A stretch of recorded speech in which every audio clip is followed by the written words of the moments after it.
Let's make it a good day. Coming up today, Katie Couric's new autobiography has leaked, and it sounds like it should be called Burning Bridges. Wow. Wait till you hear all the people she's calling out. Then, it is the most magical celebration of the year.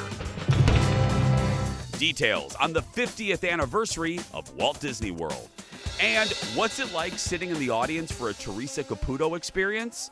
Well, I don't need a medium to tell you. Here we go. Let's make it a good day. We do it our own way. Let's make it a good day. Oh, no matter what they say. Oh, yeah. Good morning, Walker. Good morning, Orlando. Good morning, Redmond, Washington. I almost said Wisconsin. Oh, well. Close. And good morning to you. Welcome to the Jason Show. I'm Jace. Please say hello to my sidekick sister from another mister and Wendy's Employee of the Month. She's Miss Frosty, Kendall Mark. Have you ever dipped the fries in the Frosty? I know people do that. I have never done that. Really? I've never, and people love doing it. I need to do it. It's the salt with the ice cream. It's this like... Can I tell you a story? Yes.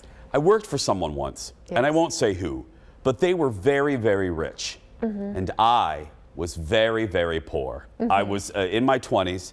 I could barely pay my phone bill.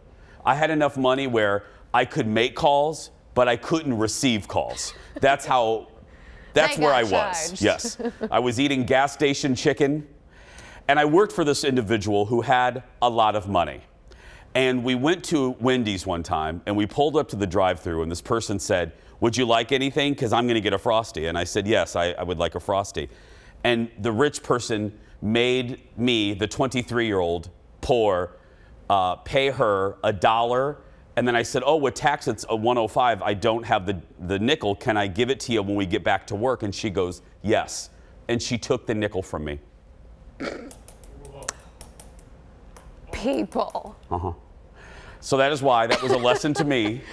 That happened years ago, and I promised myself that if I ever got to a position even similar to this individual, that I would be generous. Well, and my mom always told me, even when I was a kid, never, don't be cheap. That was one of her lessons. Don't be cheap, Jason. A nickel. Yeah, she took the nickel from poor, can't pay his phone bill or rent, 23-year-olds, or 24, however old I was. Anyway, it's a good life lesson. Let's see, we have an audience today. It is our, you know what, I gotta tell you, this is Jess, and Jess, you have the distinction of being our final audience member, a virtual audience member ever. You're our grand finale. Where are you zooming in from, Jess? So I am actually zooming in from, I have a 9-week-old, so I'm on maternity leave. So I'm at my parents in Apple Valley while my mom's watching my baby. Oh, what's your baby? Do you mind if I ask, what's your baby's name?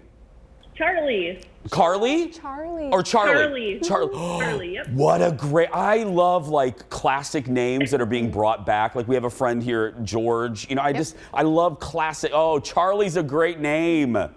Thank you. Well, welcome. We're going to have some fun, and we can't wait to get you that mug. So stay there. We'll have fun with Jessa in a little bit. And I should say, too, we don't have any official news yet. Yes, we're kind of sunsetting the virtual audience, and we hope to have some news about the return of our studio audience shortly. As soon as our new president, Kim Jong-un, deals with corporate, we'll get it into place, and we'll get you guys back here in studio. How does that sound? Sounds so good. I know. So uplifting. Uplifting and exciting. Yes. That's right. Let's get started, everybody. Roll it, Leo. It's time for the hot dish. Here we go.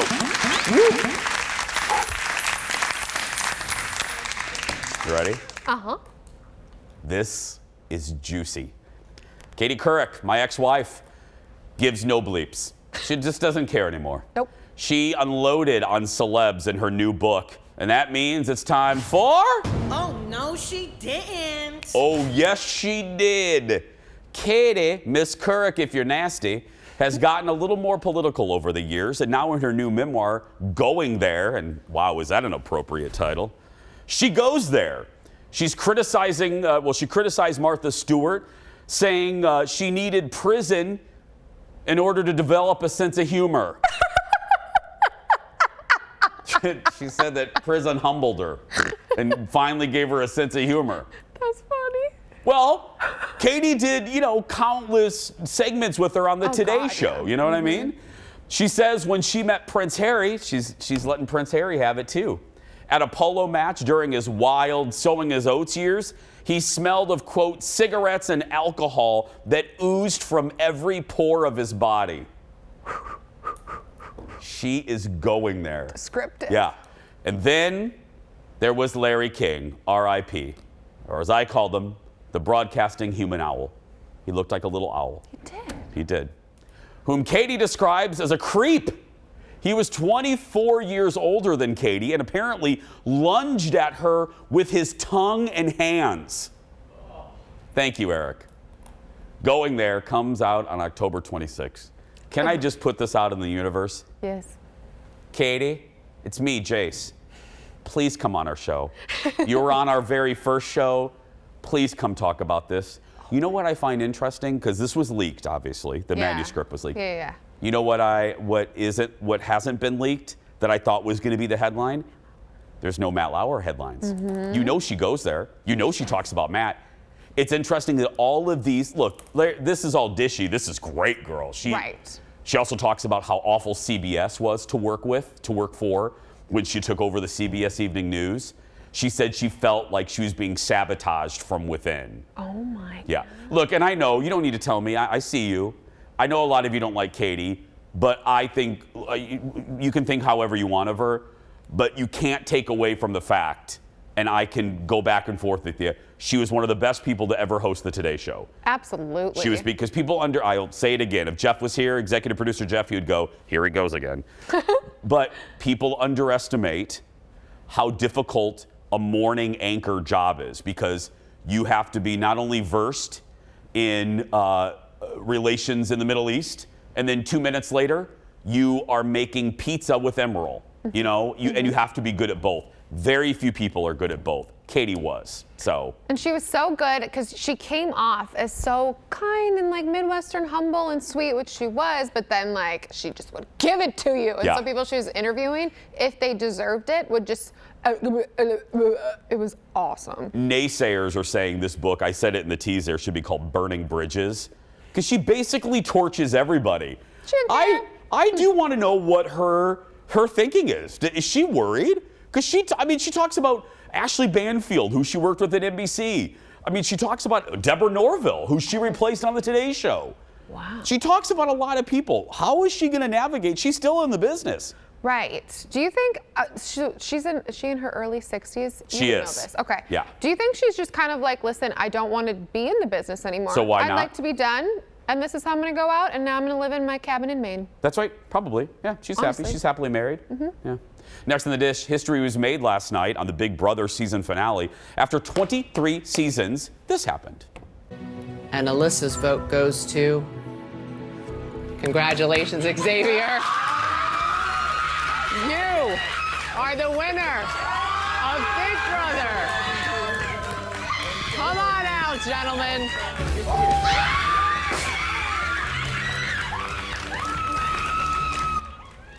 That's right, Xavier, a lawyer from Wisconsin, becomes, so this is the history. And I can't believe I'm saying this. It took this long. It was the first ever black contestant to win Big Brother in 23 seasons. He and 5 other black contestants formed the Cookout. That's an alliance early on in the show to ensure one of them would become the winner. Whoa. Took 23 years? I'm just saying. Yeah, it just makes me sad. Yeah. You're happy, sad. I'm sad that it took this long, but yet I'm happy that I can report, but it shouldn't be a headline. I know, it was like that. Remember that with The Bachelor, Bachelorette? It was like, oh, wow, like we're going to make a big deal out of it after all this scrutiny, because there's been how many seasons until you figured this out? Producer Ted shouldn't have the desire to put this in the first segment of our show. You know what I mean? Right. It should be, hey, congrats to Matt, or whoever. He wins. Xavier. You were thinking of the first Bachelor. I wasn't even close to Xavier. When I think of Xavier, I think of Xavier Roberts, who was, he had his signature on the butt of every Cabbage Patch Kid. He did. I owned a Cabbage Patch Kid. Yeah, if you looked on their butt, Xavier Roberts was the creator, and his signature was on their rears. This is the difference between you and I. You think of that, and I think of college basketball. And that makes the world go round. That's why we're a perfect team. That's right. I am a carnivore, and you are a herbivore. Hello. Next in the dish, there was some doubt about whether Wendy Williams would even return for another season of her hit show. You guys know this. She's had some health problems in recent years, combined with a this was announced, she had a breakthrough case of COVID, but she's ready to give it a go. Look. The wait is over. It's Wendy. We're back in full effect.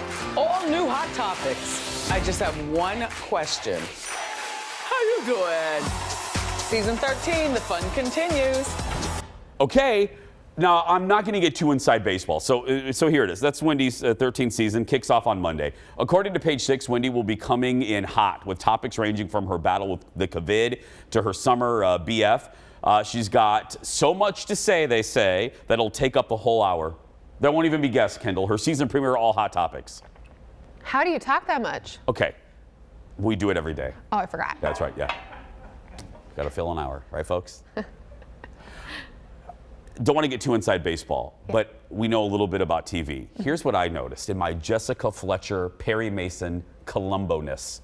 That promo, there's really no new footage. It's all graphics. It's all from that just tells me that there are issues, because usually for a big show like Wendy, you do a new promotional campaign and there are new school pictures taken, and you know what I mean? Right. It's a big to-do. I just noticed that all of that promo is either graphics, animation, or like static shots. So it just tells me that Wendy hasn't, well, and she admitted, or she revealed, admitted means you did something wrong. She revealed that they had to cut out a lot of promotion for the new season. So just hope she's well. Yeah. So we have a lot more to come on this show, and we'll be back right after this. Back in a moment. Still ahead this hour, Tyra Banks is really, really trying to defend this dress from Dancing with the Stars this week. Are we buying it? Then, what goes into celebrating the 50th anniversary of Walt Disney World? A preview of the most magical celebration of the year. And it's one thing to watch her on TV. It's another to be in the audience for an experience. My Evening with Theresa Caputo. That and more when we come back.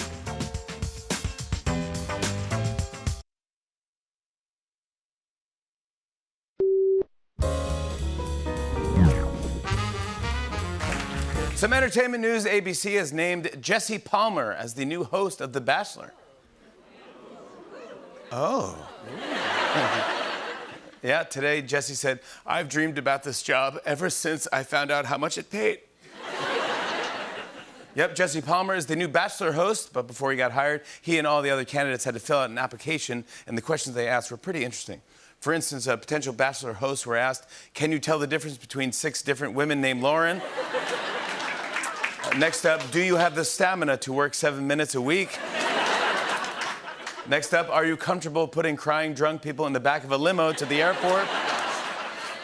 And finally, have you ever sat next to a screaming bachelorette party and thought, I want to do this for a living? See, these are smart questions for The Bachelor. I mean, it's probably pretty close to the actual application. Kendall, am I right? Small interview. Small interview.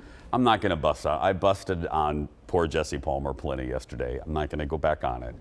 Again, I'll just say this. I just wish there would have been a more inspired choice. Not his fault. Not his fault. Capable broadcaster. I know the shocks people. I've actually watched him on ESPN or whatever sport network he's on. He's capable and a good-looking guy. I get it. And he's in the family. Yep. But, like, why can't you have Dax Holt hosting The Bachelor, you know? Right, Dax? Right? I could work those 7 minutes a week for sure. No, okay, but you're a TV guy. Now just hang with me for a second on the Bachelor thing.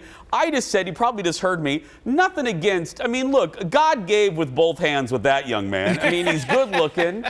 He's a good broadcaster, but I just thought this was ABC's chance to mix it up a little bit, and they basically just, really? Him? Who would have been your choice? David Spade.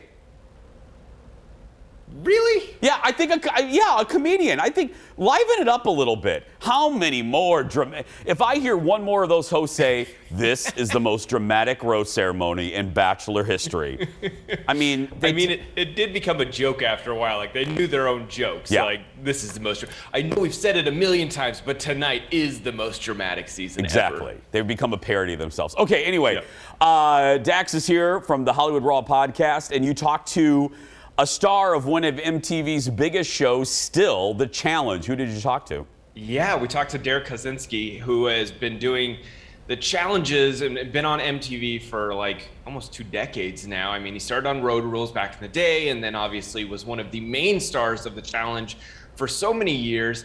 But I love talking to these people that do like the reality shows, especially like the travel competition reality shows, because I feel like their life is very fascinating. They've been all over the world. They've been to all these remote, exotic locations. And I wanted to ask them, what is that like when you're young and you're, getting to travel the world? And he goes, Dax, I traveled the world, but I don't really get to see the world. I get to see one tiny base camp in China or in Thailand. Like, he's like, it sounds amazing, it sounds exotic, but we don't get to travel outside of our production zone. So he's like, yes, my passport has been stamped all over the world, but I haven't seen any of it. And I think that's a really fascinating fact that people don't always get. You get to see the bugs, but you don't get to see the landscape. Dax, it's obvious I've kind of aged out of MTV, but I'm aware of the show, and I'm also aware that these cast members, they basically, this is all they do. So does Dude have a does Dude have a full-time job? Does he like work at Sears or something, or what? I mean, is this it? So Derek has always said, he's like, he's kind of pulled himself back from doing a lot of the challenges. So yes, he is now working, but a lot of like Johnny Bananas and CT and a lot of them, this what became their full-time job. And it was also, when you start winning these competitions, there's a big pot at the end of the, at the challenge. So you could make it a full-time job. And obviously some of the other ones like Johnny Bananas, he's gone on to now host TV shows for NBC and other things that supplement, his income.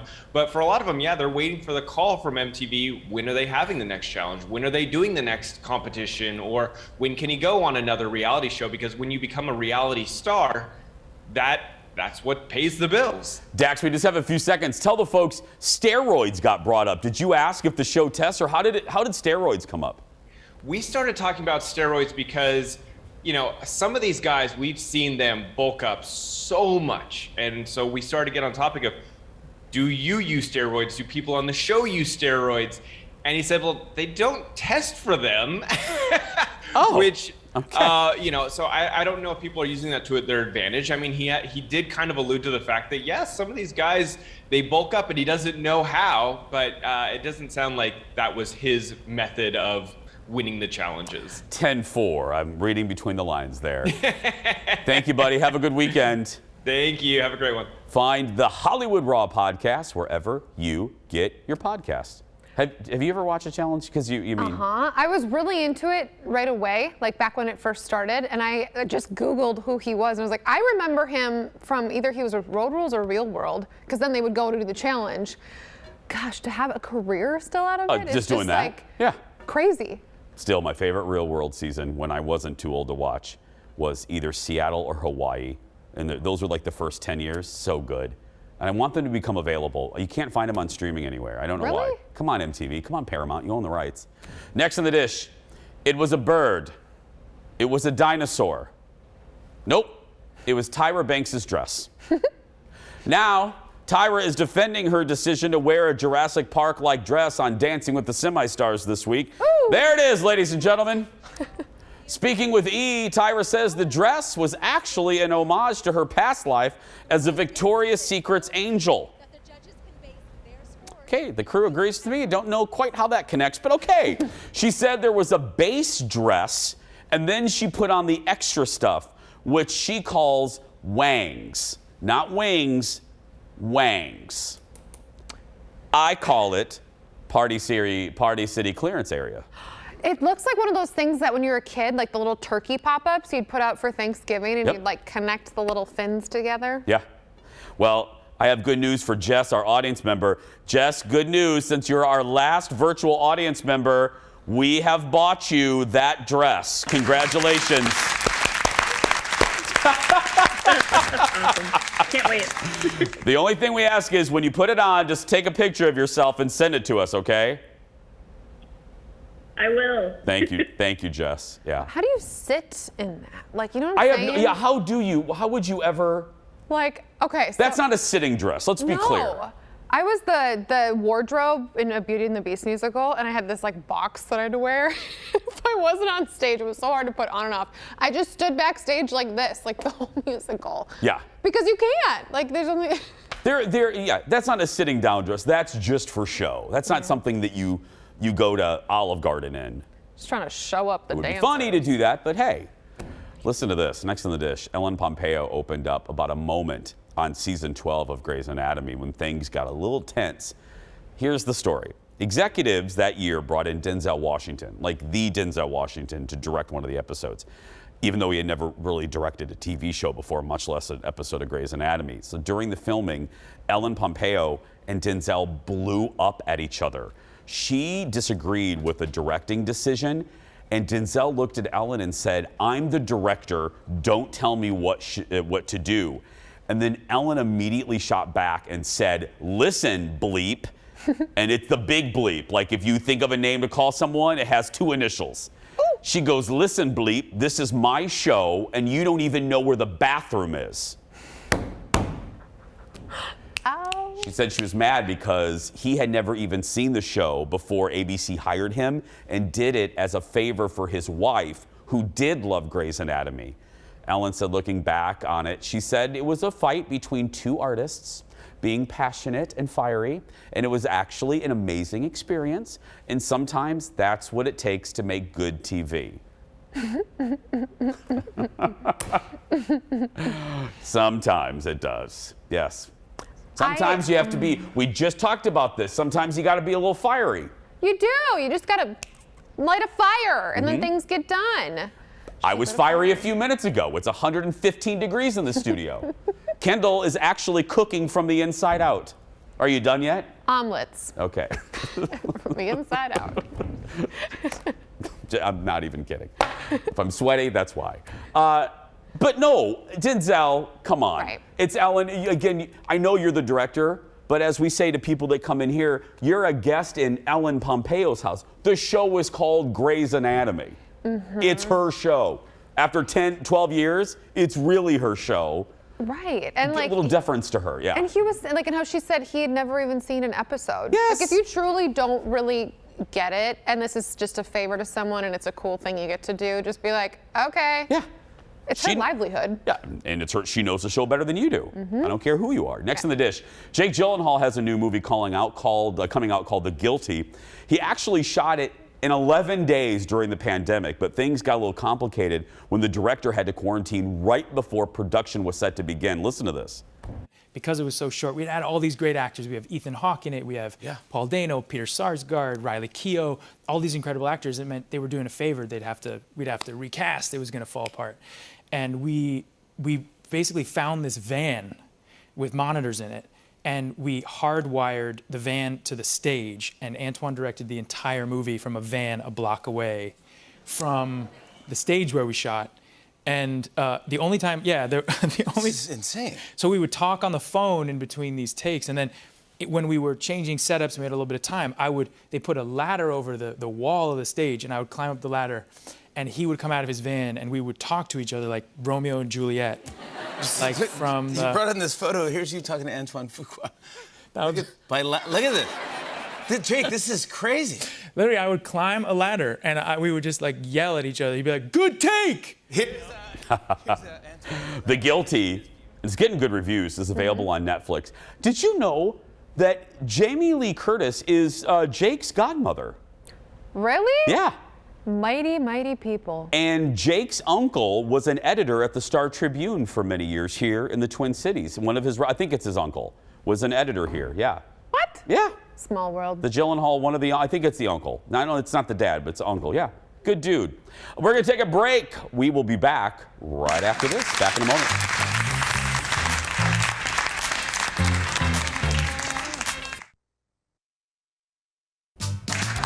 Welcome back, my friends. There are a bunch of really fancy houses open to the public this weekend. It's the Home Remodelers Tour. And one of the homes was done by our friends, the Foxes. Kendall caught up with Brad and Heather, you know, from HGTV. You're going to love it. It's like peeking into like rich people's houses. Here's a peek at their very impressive home. So, I don't know if you guys remember this, but I already snuck into Heather and Brad Fox's house last time. They kind of talked about this new house that they were building. The Remodeler Showcase is this weekend, and this is one of the houses you can see. It's gorgeous. Like, what inspired you with this house? What was the design aesthetic? It's so awesome, but I have no idea what you would call this. I was very inspired by Palm Springs. We go there often, Palm Springs, California. And I just really have been feeling the 70s lately. So I kind of have like this mixture of like Palm Springs, a little bit mid-century, but more of like the 70s side, like a little later. Look at these things. Look at these lights. Oh my gosh. Aren't they fun? Yeah, they weigh like 1,000 pounds. Our whole thing was, we live in Minnesota where for a large part of the year it's gray, it's dark, it's a little bit colorless outside, right? We love Minnesota, but we don't have that like lush green vibe. So I was like, let's bring the color in through our house. Okay, and just so everybody knows, my grandmother and Brad's grandmother happen to have the same taste in China. I don't know if any of you at home also have this China. That is so fun. Apparently it was big with the ladies at a certain point in life. I think every Minnesotan loves to have a big window in front of a lake. There's so many windows. It's pretty much all glass on the back, which sometimes gets a little bright, but I'm not gonna complain. It's been really wonderful waking up in the morning and just coming out here to so much light and such a beautiful view. You have some recessed lighting, but so much focus is on these beautiful giant lights. Is that a thing that people can do with their home? I mean, is that a new thing? It's always been something that I have been attracted to, is just these globe lights. They're just so cool. But even if you have recessed lighting, doing something in the center of the room just to have a little bit of pizzazz is awesome. Like, what is this? So this actually was previously a bar. I just instantly had this vision of like creating this little conversation pit, and people thought that I was a little bit out of my mind, like thinking of doing this, and we all use it all the time. Our dog Ivy lays down here. She thinks it's her bed. She really does. Very large bed. And our kids sit in here and they read, they play games, they sit and play cards. It's been awesome. So it's been used way more than I thought that it even would be. What a cool idea. Okay, the best room in the whole house, always, is the kitchen. It does not disappoint. This kitchen is gorgeous. It is so pretty. What is this wood? I love the look of teak, again, which is very 70s, right, very 60s. Yes. And teak is very expensive. So I had my birch just kind of look like teak. We found a sample of this beautiful furniture piece, and we used that stain as inspiration to make it look like it was, you know, could be an original cabinet. And I mean, the graining's just so pretty, isn't it? It is, yeah, it's gorgeous. What was really important to you when designing this kitchen? This table at the end was a really important thing, trying to figure out how to have some sort of small table just for our family of 4, because our dining room is big.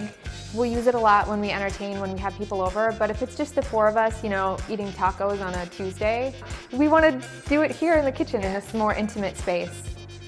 This was very different when you bought it. When people come to the Remodelers Tour, can they hear a little bit about that process? Yeah, we'll be here answering questions on where's the wallpaper from, where are things from. Almost all of the goods in here really are from our shop, Foxwell. It was a dream to be able to like just drive in, open up the back of my car, and just like take your load things in. Send me the bill. Yeah. And then people will be able to check out a couple rooms that we're not showing when they come, including the pool, rooms, like you were saying. We've moved some of our personal things out so that people can come look at it. Yes, totally. Cool. Well, I'm gonna go continue being snoopy. You guys can check it out though this week. From HGTV, the Foxes, I love them. They're so nice. They're good people. I love them. 2 of my favorites here in the cities. So it's a really, really cool house. it's too. ugly. It's just hideous. It's horrible. I wouldn't live there. I walked in and I was immediately like, wow, it's so big and beautiful and bright. And so, like she said, you can find out. She'll be there. They'll be there to tell people, like, this is what it looked like, the before and afters. You know, I love those kind of photos. They'll have them. So. They're so good at what they do. You know, it's one of those things they do things that you're like, I would never think to put that with that, or like that little pit thing. Who would think of that? But I could see me using that quite often. Right, and like she said, with the kids and with having a spot where they can all just kind of hang out and play games, like board games and stuff. I just think it's cool. And I will say that even though I'm not I don't love the 70s vibe. Heather and I differ on that. I didn't love the 70s, so I don't like that vibe. She makes it look really good. That's how good she is. She makes the 70s stuff look good. Oh yeah, it's a very fresh, like modern take on it. Yeah, that kitchen. I could just live in that kitchen. And how she said it was birch, like just the little tips and tidbits you learn from her. She's great. Cool. For more information, head to paradeofhomes.org and check out Brad and Heather's shop if you are in the cities. Any Edina, Minnesota, Foxwell, and you can watch their show as well on HGTV. Stay or sell. We'll be right back. Stay with us. Yeah, they're great. That house is gorgeous.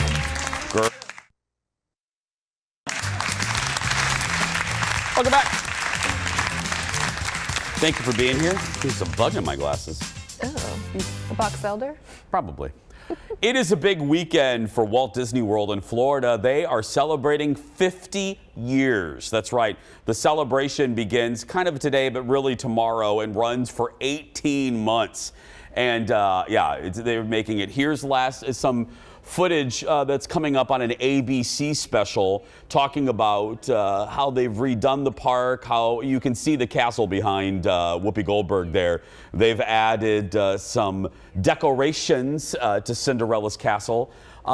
Different events will be going on for the next 18 months for what they're calling the world's most magical celebration. Well, right after this show today, I will be jumping on a plane and heading down to Orlando for the 50th. I'll be back on Tuesday. Kendall will be here. And Monday we have a brand new show. But anyway, and I'm taking, you hear me reference him all the time, I'm taking a group of 10. Because in another part of my life, I do a podcast, full disclosure, about Disney. And so this is the other part of my life. And so I'm taking a group of 10, and one of them is our executive producer, Jeff. Has he ever been to Disney? He has been to Disney in 1993. Okay, long time ago. Long time ago. And I've been poking fun at him because it's like I'm taking Jeff and then my executive producer over on the radio show Dawn. So I'll work my way through the rest of the crew. We'll do Disney trips. I'll get to everybody eventually. But this is a way to say thank you for what they do and blah, blah, blah. And I've known Jeff for years. We've never traveled together. So this is going to be very, very interesting. Oprah and Gail, watch yourself. Oh, it's probably going to be something like that, yeah. But no, so if you're heading down to Disney, they have all sorts of new events. They're opening a brand new ride at Epcot Center called Remy's Ratatouille Adventure, based on Ratatouille. I know it's one of your favorite Pixar movies. So cute. That ride is opening officially tomorrow. There's new fireworks shows. That's kind of what you saw in the video for Epcot Center and the Magic Kingdom that will debut while we're there. So we'll get to see them. Plus the Food and Wine Festival is still going on. It is a really good time. Like if you feel comfortable traveling and if you're planning a Disney trip, yes, it's expensive. There are ways to do it on the more cheap.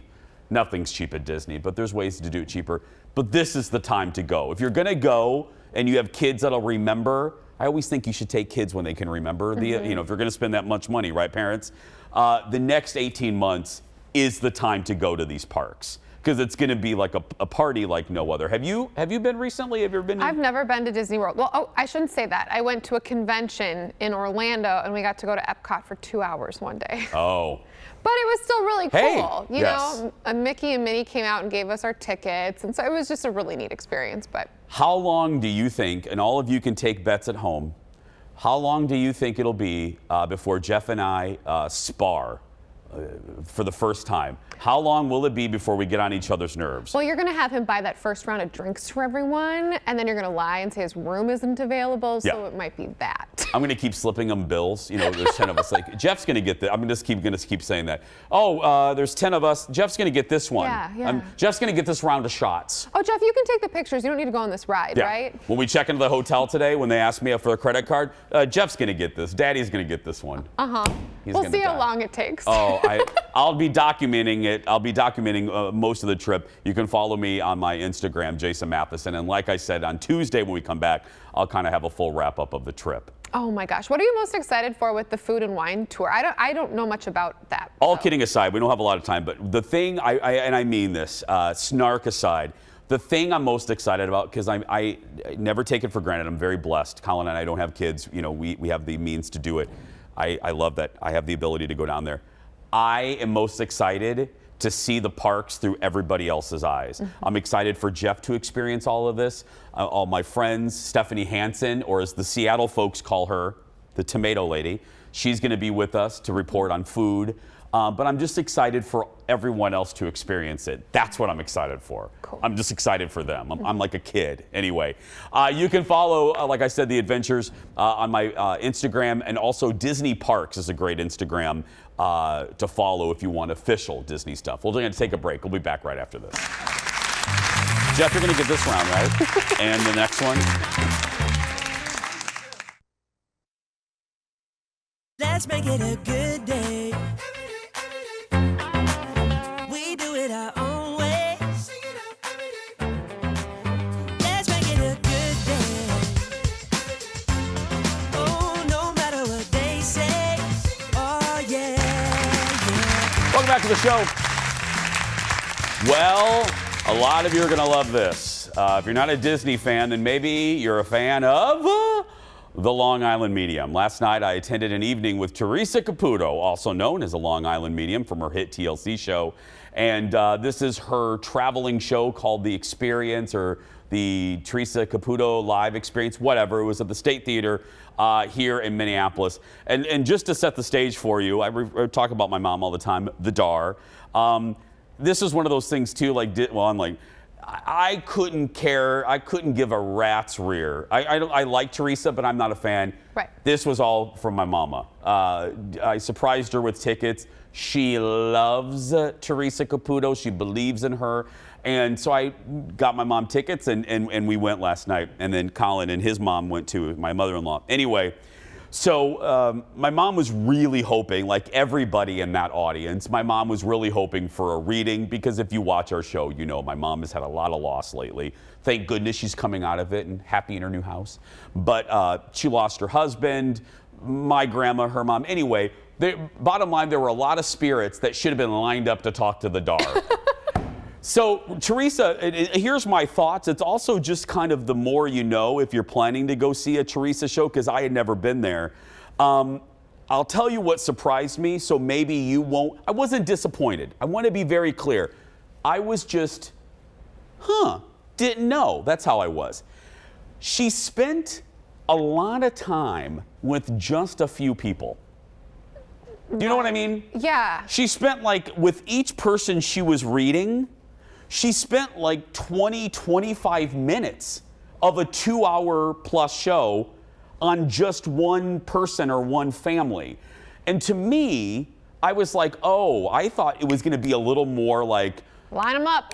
Not so much like a cattle call, but I thought she would give, you know, she would talk to the spirit of whoever for a few minutes and then move on and work more through the audience. I mean, because bottom line, in a 2-hour and 20-minute show, she really only made it to about 7, 8 groups or people. Maybe how many? Well, the theater seats 200, you know, 250, 300, whatever. Anyway, I'm not busting. She was lovely. My mom loved it. And, you know, even though my mom didn't get a reading, Theresa didn't get over to us. But my mom was grateful, and I, you know, she did some amazing readings to people. Maybe you're watching. I met a lot of Jason Show folks outside. That was great. Now for the funny. Okay, so that's my review. Just know that going in, manage your expectations. That's what I had to do with my mom. I said, I don't want her to get hurt. You ready? Yes. People in theaters don't know how to behave themselves. should just never take me out in public. Thank you, Eric. I'm cursed because whether I'm going to a movie or a live show, what happens? I always sit by a moron. So today, last night, and again, I'm very protective of my mom. I want her to have a good time. I don't care about me. This isn't my thing. Yep. We were sitting next to or by a woman that I will just call Licorice Lisa. Loud Licorice Lisa. Oh. She pulled out a giant bag of licorice out of Are her. you kidding me? In the theater? In the theater. Pulled out a big bag of licorice. And the bag was one of those new compostable bags. So yes, we're saving a dolphin, but it's 50% less waste. It's 50% louder. It sounds like a high school marching band as she's opening the bag. So I thought, okay, maybe she's just going to eat this little travel size one. So she rips it open as Theresa is reading a really serious reading. It's a really sad one. And right in the middle of a moment, loud Licorice Lisa is going in with her paws. She's going in, grabbing the licorice. This happens 3 times. She has 3 licorice bags. She was like Mary Poppins. I'm like, where are you getting this? Where is this licorice coming from? And every time it was loud Licorice Lisa. So my mom, I have a little bit of adult ADHD. That's shocking, isn't it? So I'm fixated on loud Licorice Lisa. And then it got worse. Here's my last story before we go. Okay. My mom's here, I'm here. Yep. There's 2 women right here. Yep. And there's the aisle, okay? My mom had to use the restroom. She goes, Jay, should I go? I go, go. She gets up. One of the women is gone too, of the 2. She's in the restroom. That woman comes back. We'll call her Ugly Leggings Lisa. So Ugly Leggings Lisa comes back and she sits down and she's with her friend. So my mom comes back from the potty and she comes in the aisle and the one friend closest to the aisle graciously, as you're supposed to do, gets up so that my mom, who's the size of olive oil, by the way, can scoot past her. And my mom's like, thank you so much. My mom's incredibly polite. Ugly Leggings Lisa was purposely, rudely, she wouldn't move her knees. What? Why? So my mom is like trying to scooch by her, and she looked at my mom up and down with like disgust. And then as my mom's walking up, I snapped because then she rolled her eyes at my mom. No. No, she didn't. No. She rolled, and I go, get up. Good. I can't stand rude people. Oh my gosh, good for you. No. Nobody talks to my mama like that. This is why you can't take me out in public.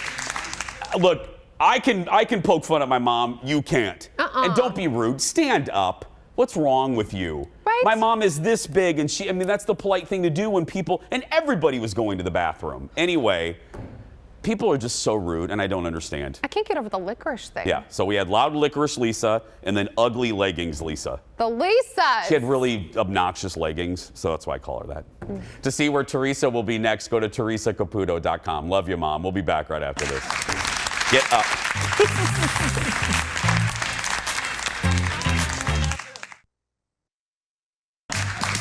Welcome back. It is time, Kendall, for our brand new segment, the world's shortest television segment. Disney released the cover art for the new series Boba Fett. That's it. I'm just joking. No. We found out it's going to debut in December on Disney+. It's kind of a spinoff of The Mandalorian. You're looking at the cover art. Boba Fett, if you are not a nerd like me, is one of the most popular characters in Star Wars history. Thus the reason this is news. And everyone's like, oh, this is a big thumbs up. Okay. This is going to be great. We're going to take a break. The surprise ending when we return. No, it's a good thing, Kendall.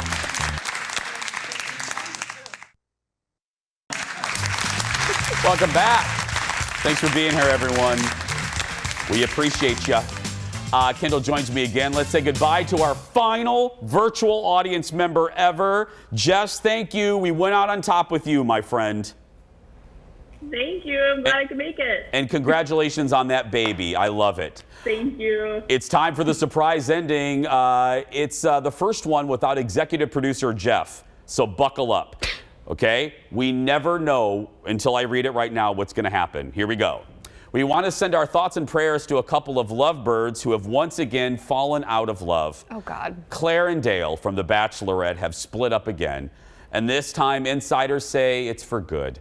You obviously remember Claire met Dale on The Bachelorette and immediately fell head over heels for him and left the show early. They had a very public breakup. He dumped her on Instagram when then they rekindled 2 weeks ago. They attended the U.S. Open. It seemed finally she was going to go the distance with someone, but no. That is such a Ted thing. It went on forever. It's still going. It's still going. But the show is not, though. That's going to do it for us. If you're watching and you're a kid that's being bullied, you go out there and be yourself, because nobody can tell you're doing it wrong. I'll see you back here, well, me on Tuesday. Bye, everybody.